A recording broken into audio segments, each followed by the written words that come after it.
Hey, Oneonta, this is Mark Drenick, your mayor, and need to tell you a story. Once upon a time, not too long ago, a number of our downtown shops and restaurants were at risk of going out of business. Right? The pandemic was sweeping the country, and dining in or sharing a small retail space was a scary proposition. Remember that? I was lucky to have been the councilman for the 8th Ward, the mighty 8th, which includes downtown. And with the help of dozens of community members investing hundreds and hundreds of hours over 2 summers, we were able to create a vibrant outdoor experience and provide a lifeline to the businesses. And that effort was recognized by the New York State Conference of Mayors. But more importantly, it made a difference to our downtown economy. And as more than a few of you know, I came to my council position after years of support of our downtown business as my own business. At one point, too, I was the chair of Do It, and I'm proud, very proud of my investment in that and some other efforts. And so it rankles me to hear people say, I don't care about downtown businesses, and I'm pursuing plans that will hurt them.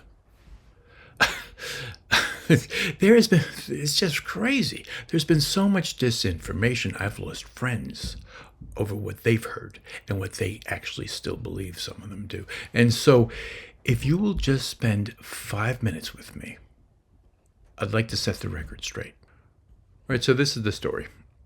This is the problem, and our plan to solve it and make Oneonta a better place, to make it a safe and lively city for ourselves and for our kids and for our grandkids. But for a few bright moments, Oneonta really hasn't been a vibrant city since the 1970s. There are a few reasons for that, but chief among them is something called urban renewal. We tore down like a third of this city. And when we did, the ripple effect of the demolition displaced over 2,000 people who lived or worked or spent time in the area. Given the state of the buildings, you could imagine that the tenants weren't rich. And that was the rent that they could afford, and that was the place that they could afford to live in. They were living in buildings that had seen better days, but they were the customers at our shops and restaurants. In fact, they were the staff at our shops and restaurants, and those were the people on the street. And when we tore down Broad Street, we didn't just bulldoze buildings. We destroyed a neighborhood and a bit of Oneonta's soul. Oneonta was something then. But what are we now? What are we now? Talk to anyone who grew up here and they will tell you Oneonta is not what it was. So what are we? And what are we missing? I've been saying for 3 years now, we need people. We need to attract new people, young families, and they need a place to live that they can afford. If you think it's hard to find housing, if you're a professional with a good salary, trust me, if you're making 15 or 20 bucks an hour, that doesn't get you much of anything in Oneonta. Let's see if you can even find a place. If you're working 40 hours and working hard to make a living, you shouldn't be spending more than a third of your salary on rent. You spend more than that and you won't be able to shop or play or save or have any kind of life. Back in the good old days, there was a place in our city where you would have been able to live on a reasonable rent. But the landlords weren't invested in their buildings. They operated on slim margins, and the neighborhood became blighted. So the perfect world is one where the building owner is properly compensated, but not at the expense of the tenant. The tenant pays an appropriate portion of their salary. And the landlord is provided the difference by a state government that's invested in housing affordability. New York State wants to help us. And we are really lucky to have the support because there are so many programs and assistances in place. We have the potential to rebuild what was torn down 50 years ago, to create a neighborhood where hundreds live and work and play, where the sidewalks bustle and cool entertainments and attractions pull in residents and visitors, where a concert stage and a ballpark is around the corner and a pedestrian walkway makes Niwa Park our backyard.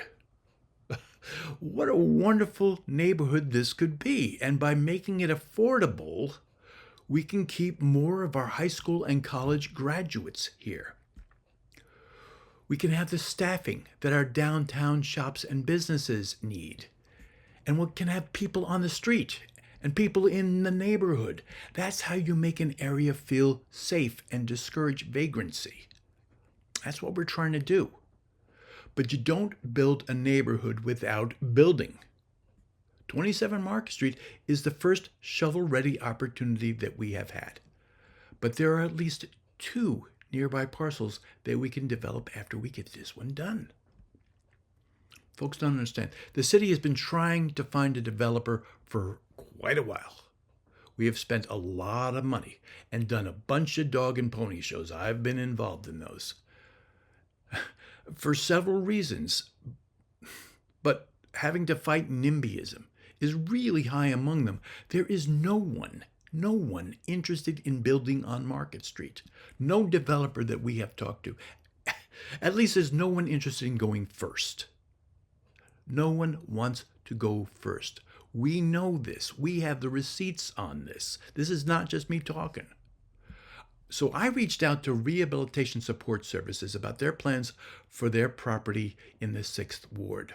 Now, many of you are well aware of the public resistance to their building on the property that they own there. Talking about that, I asked if they might be interested in building downtown instead. Thank God they are. I mean, they still are. I don't know why they still are, but they still are. So this is how we get our first building built. 35 apartments that allow people to live there without going broke.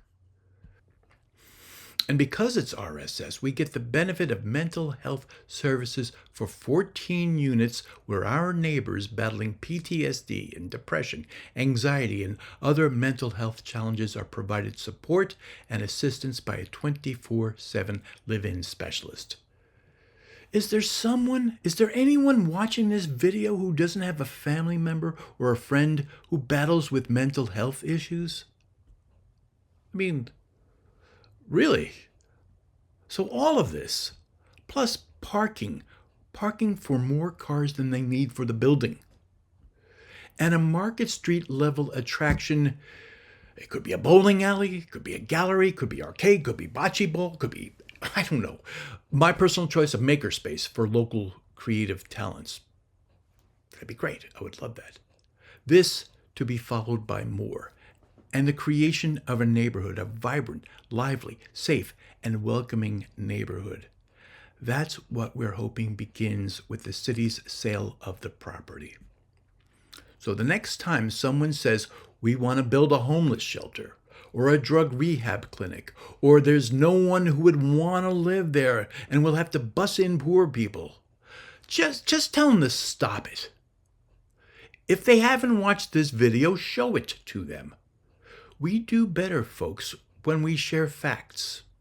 And we owe it to the city and to our generations that follow us to have made Oneonta a better, more vital place, a place where you can be proud to call this home.